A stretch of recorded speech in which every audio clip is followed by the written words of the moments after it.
Hello friends, Gungun की family में आप सभी का स्वागत है। आज है हमारा मुंबई में मतलब हमारा गुनगुन का और बाबू का, ये इन सब का है आज मुंबई में लास्ट दिन, क्योंकि हम आज निकलने वाले हैं सुबह, यानी कि आज की रात हमारे यहाँ अंतिम दिन है। तो यहाँ पे जो भी खिलौने रखे हैं वो गुनगुन के, वो सारे मुझे अंदर पैक करने होंगे, क्योंकि हम जब 1-1.5 महीने बाद आएंगे तो ये पूरे धूल मिट्टी से भर जाएंगे। तो थोड़े से उसका जो साइकिल वाइकल है और जो भी उसका बैग है, वो टेंट हाउस, वो सब मैं अंदर रख दूँगी और उसको अच्छे से पैक करके रखना है, क्योंकि जब हम रहते हैं तो साफ़ सफाई होती रहती है। और आप सभी कैसे हैं बताइएगा ज़रूर। अभी हो गया है रात और मैं यहाँ बना रही हूँ रोटी बनाने के बाद मैं अपनी करूँगी कुछ थोड़ी बहुत साफ़ सफाई, उसके बाद पैकिंग, क्योंकि सफ़र से आने के बाद बर्तन बिल्कुल ही साफ़ होने चाहिए और चूल्हा वगैरह मैं अच्छे से ढक करके निकलूँगी यहाँ से। तो ये सारी चीज़ें अभी करनी है। हड़बड़ी में तो नींद नहीं आएगी। आज सुबह ही हम लोगों को यहाँ से 4 बजे निकलना है, क्योंकि हमारी जो फ़्लाइट है वो 8 बजे की है। तो हम 4 बजे सुबह निकल जाएंगे। तो 4 बजे निकलने के लिए हमें 3 बजे उठना होगा, क्योंकि 2 बच्चे हैं, दोनों को नहलाना है, सुलाना है। और गाँव जाने की मतलब एक्साइटमेंट बहुत ही ज़्यादा है बच्चे को ख़ास करके, क्योंकि वहाँ पे बहुत सारे बच्चे मिलते हैं और गुनगुन बहुत ज़्यादा खुश है जाने के लिए। तो हम सब तैयार होने वाले हैं सुबह में और निकलेंगे। तो जब भी मैं गांव जाती हूँ तो ट्रेन से जब जाती हूँ तो मुझे 2-3 प्रकार के खाना बनाने होते हैं, बहुत सारी तैयारियां करनी होती है खाना को लेकर के, जो कि अभी इस टाइम में इस चिंता से मुक्त हूँ कि मुझे बनाना नहीं पड़ेगा और सुबह सुबह हम अच्छे से निकल जाएंगे। और सुबह के लिए मैं थोड़ी सी खिचड़ी बनाऊंगी और बाबू को खिला दूंगी, क्योंकि रास्ते में फिर हम मतलब 2 घंटे में पहुंच जाएंगे। तो किसी होटल से लेकर के बाबू को थोड़ी सी दाल चावल भी खिला सकती हूँ। और बाबू को सफ़र में या गुनगुन को ज़्यादा मैं खाना नहीं खिलाती हूँ, क्योंकि क्या होता है ना कि मतलब जैसे नॉर्मल गाड़ी पे हम बैठते हैं ना, तो गुनगुन को गाड़ी लगती है और उससे उल्टी जैसा फील होता है। तो अभी हो गया है, बज गए हैं 4:10 और हम घर से निकल चुके हैं। हमारे घर से जो एयरपोर्ट की दूरी है वो लगभग 1.5 घंटे की दूरी है। तो अभी हमें 1.5 घंटे का सफ़र तय करना है सुबह सुबह का। तो फाइनली हम आ गए हैं एयरपोर्ट पे, और ये बहुत ही बड़ा एयरपोर्ट है मुंबई का, काफ़ी सुंदर, काफ़ी बढ़िया यहाँ का लोकेशन है। और ना यहाँ पे बहुत ही ज़्यादा भीड़ थी, मतलब काफ़ी ज़्यादा ही यहाँ पे लोग सफ़र कर रहे हैं। पहले की अपेक्षा अब काफ़ी ज़्यादा भीड़ होने लगी है। पहले बहुत ही रेयर केस में बहुत ही कम लोग मतलब जाते थे और मतलब एरोप्लेन से। और गुनगुन के लिए, बाबू के लिए ये बहुत ही यादगार पल होने वाला है, क्योंकि वो बहुत दिनों से, जब से टिकट हुआ था ना, तब से ही वो बोल रही थी कि मुझे हवाई जहाज़ पे चढ़ना है, मुझे एरोप्लेन पे चढ़ना है। तो बहुत ही ज़्यादा उसको खुशी हो रही थी और मुझे भी। और एक तरीके का डर भी था कि मतलब उसको थोड़ा सा हवा का जो प्रेशर होता है तो कान में दर्द होता है, लेकिन उस समय ना उसमें बहुत ही अच्छे से बताया सब लोगों ने, जो भी वहाँ की एयर होस्टेस थी। तो उसको हमने फॉलो किया और मतलब बहुत ही अच्छा वहाँ का सफ़र रहा। और अभी हम पहुँच गए हैं, यहाँ पे आप देख सकते हैं। और गुनगुन यहाँ पे उनके पापा जो है वो टिकट, जो ई टिकट है वो निकाल रहे हैं, और उसके बाद हम चलेंगे अंदर की तरफ। और पासपोर्ट, सॉरी, जो आधार कार्ड होता है वो हमारा, गुनगुन का, दोनों लोगों का है और उनके पापा का, लेकिन बाबू का भी आधार कार्ड नहीं है और बाबू का अभी टिकट का फ़ी भी नहीं लगा है, क्योंकि वो अभी छोटा है। 2 साल के अंडर बच्चे को नहीं लगता है टिकट का फ़ीस। और यहाँ पे हम पहुँच गए हैं। उसके बाद यहाँ हमें वेट, अभी बहुत सारे हम बात कर रहे हैं यहाँ पे। गुनगुन से मैं पूछ रही हूँ कि तुमको कैसा लग रहा है, और यहाँ पे आपको मैं नज़ारा दिखाती हूँ। अभी थोड़ी देर बाद ना हमारी फ़्लाइट आने वाली है, लगभग अभी 1 घंटे का समय है। और 2 घंटे पहले वहाँ पे बुलाया जाता है और चेक इन करने के लिए, और सारी चीज़ें चेकअप होती हैं, जो भी आपके बैग में होता है वो सारी चीज़ें, और जो भी इलेक्ट्रिकल सामान है वो आपको अलग रखना होता है। तो दोस्तों, हम जाने वाले हैं फ्लाइट के अंदर, और फ्लाइट के अंदर करेंगे बहुत सारे मजे। मम्मी ने एक रुई खरीदा है और वो हम लगा देंगे कान में, और जब उसके कान में ज्यादा प्रेशर हो जाएगा तो कान दर्द करने लगेगा, तो झट से निकाल देना है। वही वाला मेरी मम्मी ने लिया है। तो दोस्तों आप देख सकते हैं अभी हम कहाँ हैं, मुंबई एयरपोर्ट। हाँ हाँ, मुंबई एयरपोर्ट है। मेरी मेरी फुआ मुंबई में ही रहती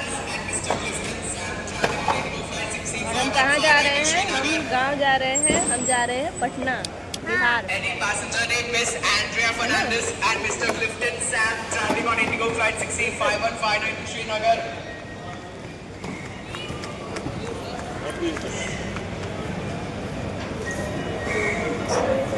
तेनालीराम घूमते हुए।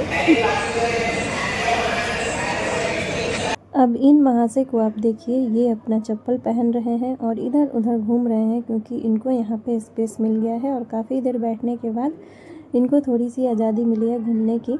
और यहाँ पे हमने पी कॉफ़ी और खाया सैंडविच, और हमारे जो एरोप्लेन है उसमें भी हमें सैंडविच हमने वहाँ पे भी रखा था क्योंकि बच्चे हैं और गुनगुन को थोड़ा सा खिलाना है क्योंकि वो रास्ते में खाई नहीं है और उसे उल्टी होती है, तो मैं उसको खाना कुछ भी नहीं खिलाई थी। तो वहाँ जाने के बाद मैंने थोड़ा सा खिला दिया।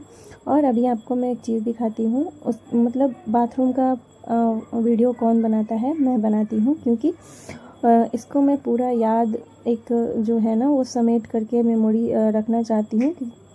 तो यहाँ पे गुनगुन का बहुत ही अच्छा खासा मेमोरी जो है वो तैयार हो रहा है। और वो इतने बड़े बड़े शीशे देख रही थी, वो बाथरूम में हाथ धोना चाह रही थी तो उसको मैंने हाथ भी धुलवाया, वहाँ पे वो बातें भी करी।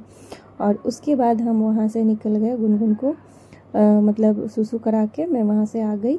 और उसके बाद वो कह रही थी कि चलो मम्मी इधर कुछ सामान तो बिक रहे उसने हैं, कहा चलो कि चलो कुछ सामान बिक रहे हैं, फिर वो हम वहाँ से शॉपिंग करेंगे। तो फिर मैं उसको वहाँ लेकर के गई जहाँ पर बहुत सारे सामान बिक रहे थे। और यहाँ टॉयलेट में ना उसको कुछ चीज़ दिखाई दे रही थी, वो मुझे दिखा रही थी, आप देखिए। उसके बाद हम आ गए बाहर, और बाहर आने के बाद हमने देखा बहुत सारी चॉकलेट। वहाँ से गुनगुन ने चॉकलेट भी लिया और बहुत ही एक सुंदर सी उसने नमकीन भी ली थी जो हम लोगों ने खाया। बहुत टेस्टी था, बहुत ही बढ़िया था। और यहाँ पे कुछ सामान भी है जैसे कि कपड़े वगैरह, बहुत चीज़ें मिल रही थी वहाँ पे।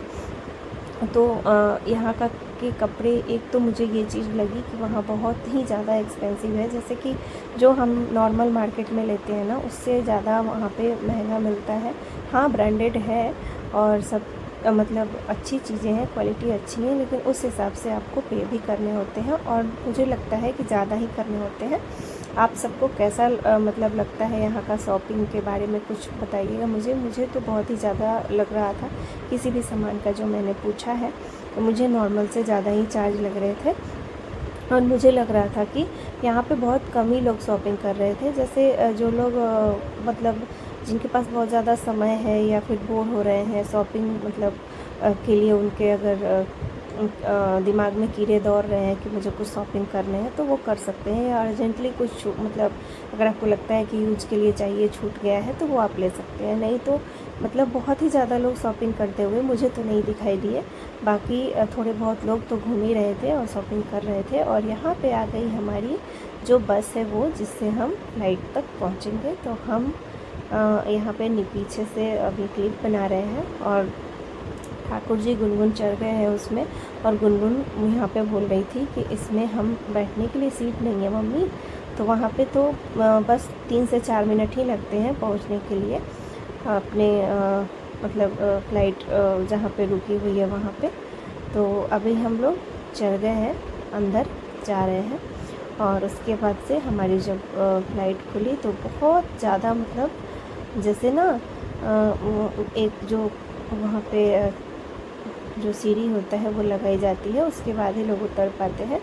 तो अभी हम यहाँ पे बैठ चुके हैं। जाने के बाद वहाँ से ऊपर अभी जब हम नीचे देख रहे थे तो गुनगुन बार बार कह रही थी कि ये उड़ेगी कब। और जाते ही ना आधे घंटे लेट हो गई थी। वहाँ पे अनाउंस हुआ जाने के बाद कि आधे घंटे लेट ये फ़्लाइट जो है वो मतलब अपना टेक ऑफ करेगी। और उसके बाद वहाँ से ना हम लोग जैसे बाबू के लिए कुछ सामान बुक किए थे खाने के लिए, जो मिलता है ना वहाँ पे मतलब फ़्लाइट में जो भी मिलता है जैसे सैंडविच वगैरह, तो वो गुनगुन के लिए जूस आम का, तो ये सारी चीज़ें। और मतलब वहाँ पे बहुत सी ऐसी भी चीज़ें थी जो बच्चे छोटे छोटे जो हैं वो खा सकते हैं।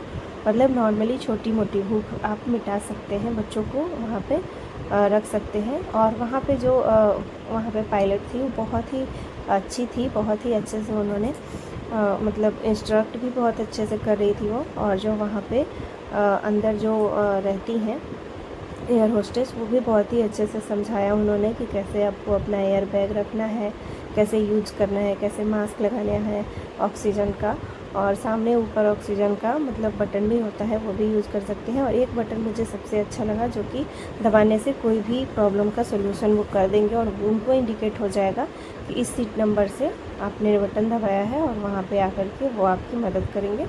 और अब हमारी जो फ़्लाइट है आधे घंटे बाद वहाँ से उड़ गई और मतलब बहुत ही सुंदर लग रहा था। गुनगुन काफ़ी ज़्यादा एक्साइटेड थी क्योंकि उसके पहले भी उसने मतलब सफ़र किया है, लेकिन ये सफ़र उसको यादगार रहने वाला है क्योंकि अभी वो थोड़ी सी बड़ी हो गई है और उसको काफ़ी अच्छा लग रहा था। और जितनी ही ये खुशी से फ़्लाइट में बैठी थी ना, उतना ही इसको प्रॉब्लम होने लगा। जब फ़्लाइट टेक ऑफ करी तो उसके कानों में लगा था बहुत ज़्यादा तेज़ मतलब हवा का जो प्रेशर आ रहा था उससे दबाव बन रहा था। तो बबल्स, वो बोल रही थी कि मम्मी मम्मी कान में बबल्स फूट रहे हैं, मुझे बहुत ज़्यादा दिक्कत हो रही है, कान दर्द हो रहा है। तो उसको हमने रुई लगा दिया था और उसको जूस दे दिया था पीने के लिए। और छोटे बच्चे जो होते हैं उनको फीडिंग के लिए बोला जाता है। तो छोटे बच्चे जिनके होते हैं वो फीडिंग कराते हैं। मुंह आपका जब चलेगा तो जो भी कान का प्रेशर होगा हवा का वो निकल जाएगा। तो अब हम फाइनली हमारी जो फ़्लाइट है वो आ गई है पटना में और हम लोग यहाँ पे उतर चुके हैं। आप ये देखिए यहाँ का एयरपोर्ट। और हम अपने आ गए हैं अपने राज्य, अपने बिहार में, और हमारा बिहार। और यहाँ पे आने के बाद हमें ये टेम्परेचर पता लगा कि दोपहर का जो टाइम था मतलब लगभग 11 साढ़े 11 बजे का, बहुत ही ज़्यादा धूप थी। आप देखिए काफ़ी ज़्यादा, इतनी ज़्यादा मतलब बोर हो चुके थे ना धूप के वजह से। और गुनगुन बहुत ज़्यादा परेशान हो गई थी। फ़्लाइट में तो बैठने में उसको मज़ा आया, जितनी खुशी से वो बैठी थी उतनी ही अब उसको रोने का मन कर रहा था। और वो काफ़ी ज़्यादा परेशान हो गई थी क्योंकि वो ना बहुत ज़्यादा उसको घूमने की आदत नहीं है और वो ज़्यादातर तो घर में रहती है, तो प्रॉब्लम उसको हो सबसे ज़्यादा वो धूप के वजह से परेशान थी क्योंकि निकलने के बाद उसको बहुत ज़्यादा गर्मी लग रही थी। और उसके बाद हमने करी थी गाड़ी जो कि हमें डायरेक्ट पटना से और छपरा लेकर के जाएगी। तो काफ़ी दूरी है, मतलब 2-2.5 घंटे लग जाते हैं। तो वहाँ से आने में वो गाड़ी में बैठना नहीं चाह रही थी क्योंकि सुबह हम लोग जो गाड़ी किए थे उससे हम आए थे एयरपोर्ट, जो कि हमें 2 घंटे का समय लगा था और इधर फिर 3 घंटे का लगभग सफ़र है। तो वो बहुत ज़्यादा बोर हो चुकी थी, उल्टी भी उसको आ रही थी। उसको गाड़ी लगती है और जितनी खुशी उसको पहले थी ना, तब इसकी अभी की खुशी बिल्कुल ही ज़ीरो हो चुकी है। और इस वजह से हम दरवाज़ा बंद नहीं कर रहे थे कांच की, और इस वजह से हवा गरम बहुत ज़्यादा आ रहा था उल्टी की वजह से। तो सबका चेहरा जो है वो डाउन हो गया था। बाबू का भी मैं देख रही थी, उसका भी चेहरा सूखा सूखा सा लग रहा है। और ये है पटना का दीघा पुल, जो कि दीघा पुल ही इसको बोलते हैं। और नीचे इसमें ट्रेन चलती है बीच में, और ऊपर ये गाड़ी जिस पे हम चल रहे हैं। और इस पे बड़ी गाड़ियाँ अलाउड नहीं है, छोटी छोटी ही गाड़ियाँ चलती हैं, जैसे ट्रक वगैरह। बड़ी गाड़ियाँ इस पे नहीं चलती हैं। और ये काफ़ी लंबा चौड़ा पुल है, बहुत सुंदर यहाँ लग रहा था। यहाँ पे आप गंगा जी को देख सकते हैं, बगल में है। और यहाँ पे मरीन ड्राइव वगैरह भी बने हैं। तो मतलब कौन कहता है कि बिहार का विकास नहीं हो रहा है। मुझे तो लगता है कि थोड़ा थोड़ा ही करके, लेकिन देर से ही सही, लेकिन धीरे धीरे हो रहा है। आप ये ब्रिज देख सकते हैं, बहुत सुंदर, बहुत ही मतलब हमारी गाड़ी इस पे बहुत अच्छे से चल रही थी। और ये पुल बनने के वजह से ना हम जाम में जो लगता है ट्रैफिक, उससे बच गए आते वक्त, नहीं तो बहुत ज़्यादा ही समय लग जाता। और ये लगभग 1-1.5 घंटे का समय बचाता है। ये रही हमारी गाड़ी। और बीच में हम लोगों ने रुक करके गुनगुन को जूस वगैरह और हाजमोला ख़रीदा था। और घर पे आते आते बाबू बहुत सारा उल्टी किया था, इसलिए मैं वीडियो नहीं बना पाई थी। और इतना ही था आज का वीडियो। कैसा लगा ज़रूर बताइएगा। अब आपको गाँव के ब्लॉग मिलेंगे। Bye bye.